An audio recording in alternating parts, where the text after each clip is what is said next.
नमस्कार मित्रों, मैं डॉक्टर सुमन कमल मिश्र अपने YouTube चैनल इम्तिहान नोट्स पर आप सभी का हार्दिक स्वागत एवं अभिनंदन करती हूं।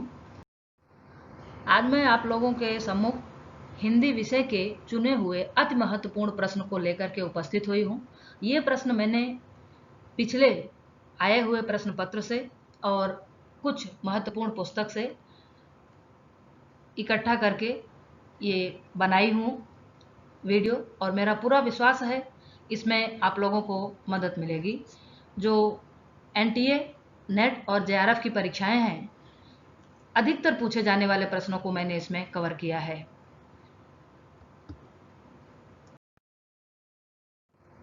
तो उन सभी प्रश्नों को देखते हैं।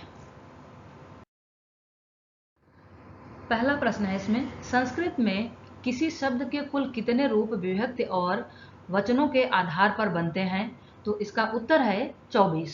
ये व्याकरण से जुड़ा हुआ प्रश्न है, इसको थोड़ा सा आप लोगों को अध्ययन करना पड़ेगा। हमने यहाँ पर उत्तर रखा है जो मूल प्रश्न हैं उनके। हिंदी में किसी शब्द के मूलतः कितने रूप बनते हैं?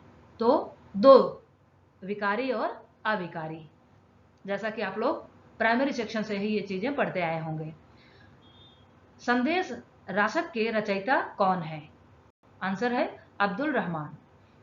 मैं थोड़ा समय का ध्यान रखते हुए जल्दी वीडियो पूरा करने का प्रयास कर रहे हूँ मित्रों। आपका हमने इसीलिए हर एक उत्तर का जो शब्द है उसको हाईलाइट करके डिफरेंट कलर रखा है, जिससे आपका ध्यान जो है वो जो है आकर्षित रहे उत्तर के शब्द पर। तो अपभ्रंश के प्रमुख कवि धनपाल की रचना कौन सी है? भविष्यत कहा, ये इसका उत्तर है। हिंदी का प्रथम कवि राहुल सांकृत्यायन ने किसे मानते हैं? तो इसका सरहपा उत्तर है। शब्दानुशासन नामक प्राचीन व्याकरण के रचयिता कौन है? हेमचंद्र। इसके पाहुड़ दोहा किसकी रचना है? आंसर है राम सिंह। इनमें से किस कवि की गणना 84 सिद्धों में होती है? तो सरहपा। इनमें से कौन सिद्ध नहीं है? तो इसका भी उत्तर सरहपा है। इनमें से अवधी भाषा की प्राचीनतम कृति कौन सी है? तो चंदायन। अक्सर विद्यार्थी रामचरितमानस पर लगा देते हैं, लेकिन वो नहीं है। हंस जवाहिर के रचयिता कौन है? तो आंसर है कासिम शाह। इनमें से कौन सी रचना अवधी भाषा की नहीं है? तो विनय पत्रिका। मित्रों, विनय पत्रिका ब्रज भाषा में है, जबकि तुलसी का नाम लेते ही लोग ये मन में बैठा लेते हैं कि तुलसीदास की है तो अवधी में ही होगी, लेकिन विनय पत्रिका उनकी एक ऐसी रचना है जो अवधी भाषा में नहीं है, बल्कि ये ब्रज भाषा में है। जो गोस्वामी तुलसीदास ने अपने विनय के पद को भगवान श्री रामचंद्र के चरणों में समर्पित किया है, उसकी पूरी एक पुस्तक है विनय पत्रिका।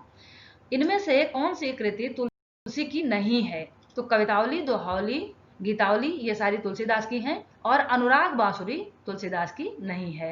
नाचकेतोपाख्यान के रचयिता कौन है?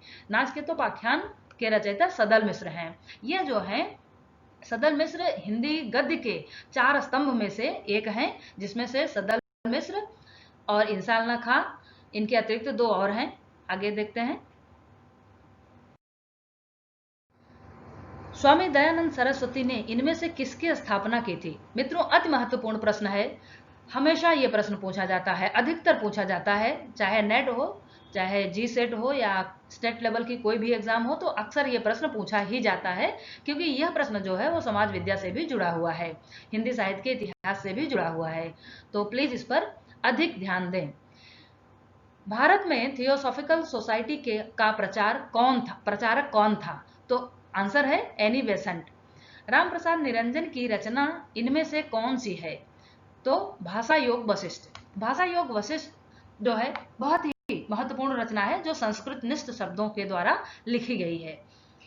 84 वैष्णवन की वार्ता किस भाषा में लिखी गई है? लिखी गई गद्य रचना है? तो ब्रज भाषा में। अगला प्रश्न है, राजा लक्ष्मण सिंह किस हिंदी के पक्षधर थे? तो संस्कृत निष्ठ हिंदी के पक्षधर थे। इसको आपको थोड़ा सा ध्यान देने की जरूरत है, क्योंकि अक्सर ये प्रश्न पूछा जाता है संस्कृत निष्ठ और उर्दू निष्ठ, इस तरह से प्रश्न बनते हैं। तो संस्कृत निष्ठ भाषा के पक्षधर लक्ष्मण सिंह थे। अगला प्रश्न है, हिंदी भाषा बोलने वालों की अनुमानित संख्या क्या है? तो आंसर है 60 करोड़। अभी ये फिर से आकली गई इसका आकलन किया गया, तो ये फिर से इसका जो अनुपात है वो वृद्धि पर ही है, बढ़ ही रहा है। हिंदी के अंतर्गत कुल कितनी बोलियां हैं? तो इसका उत्तर है 18 बोलियां हैं। इनमें से कौन पश्चिमी हिंदी की बोली नहीं है? तो मगही पश्चिमी हिंदी की बोली नहीं है। अगला है, इनमें से अवधि किसके अंतर्गत आती है? ये मित्रों 3 बार लगातार ये प्रश्न पूछा गया है। अवधि पूर्वी हिंदी के अंतर्गत आती है। इनमें से कौन सी बोली बिहारी हिंदी की नहीं है? तो मारवाड़ी। मारवाड़ी आपको पता है राजस्थान के क्षेत्र की तरफ की बोली जाने वाली बोली है। और लखनऊ बाराबंकी किस बोली के क्षेत्र में आता है? तो इसका उत्तर है अवधि। बघेली बोली का केंद्र कहाँ माना जा सकता है? तो रीवा। इनमें से ब्रजभाषा किस नगर की बोली नहीं है? इटावा। क्योंकि इटावा जो है वो पूरी तरह से ब्रज जो है मथुरा की आगरा की तरफ, ये इटावा जो है उससे पूरी तरह से अपोजिट दिशा में है। अगला प्रश्न है, इंदौर उज्जैन की बोली को क्या नाम दिया गया है? तो मालवी। अक्सर पूछ लिया जाता है मालवी का क्या नाम दिया गया है, या इस तरह से जैसे हमने आप लोगों को दिया गया है, पूछते वही हैं। कभी प्रश्न को मालवी शब्द दे दिया, कभी नाम उसका बता के प्रश्न पूछ लेते हैं। तो अति महत्वपूर्ण प्रश्न है।